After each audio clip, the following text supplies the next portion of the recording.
ഉപ്പുകണ്ട characters ആദ്യം ഞാൻ മനസ്സിൽ പ്ലാൻ ചെയ്യുന്നത് ഈ പറഞ്ഞ പോലെ ലാലു അലക്സ്, ഭീമൻ രഘു,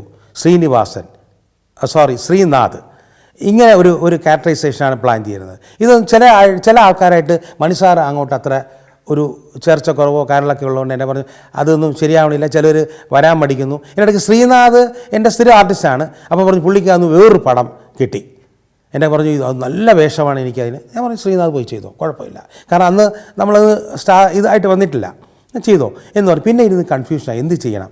അങ്ങനെ മമ്മൂക്ക പറഞ്ഞു ഈ ക്യാരക്ടർ സുഖമായിട്ടൻ നമുക്ക് സംസാരിക്കാം. അപ്പം ഡെന്നിസ് ജോസഫ് പറഞ്ഞു ഞാനും സംസാരിക്കാം. അങ്ങനെ ഡെന്നിസ് ജോസഫും മമ്മൂക്കയും കൂടെ ഒരിക്കൽ സുഖമായിട്ടൻ്റെ വീട്ടിൽ പോകണം.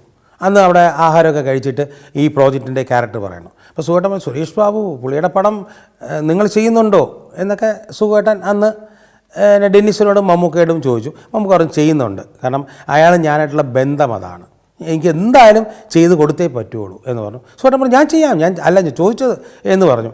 പിന്നെ പിറ്റേ ദിവസം ഞാൻ സുഖേട്ടനെ വിളിച്ചു, ഓക്കെ നമുക്ക് ചെയ്യാം എന്ന് പറഞ്ഞു. അങ്ങനെ സുഖേട്ടൻ അങ്ങനെ ഫൈനലാവുന്നു. പിന്നെ അത് കഴിഞ്ഞിട്ടുള്ള കാസ്റ്റിംഗ് എന്ന് പറഞ്ഞാൽ ഗണേശൻ, അപ്പ ഹാജ വച്ചിട്ട് പിന്നെ ഒരു അഡ്ജസ്റ്റ്മെൻറ്റ് നമുക്കത് സെറ്റ് ചെയ്യേണ്ടത് ഉപ്പുകണ്ടം പ്രദേശം.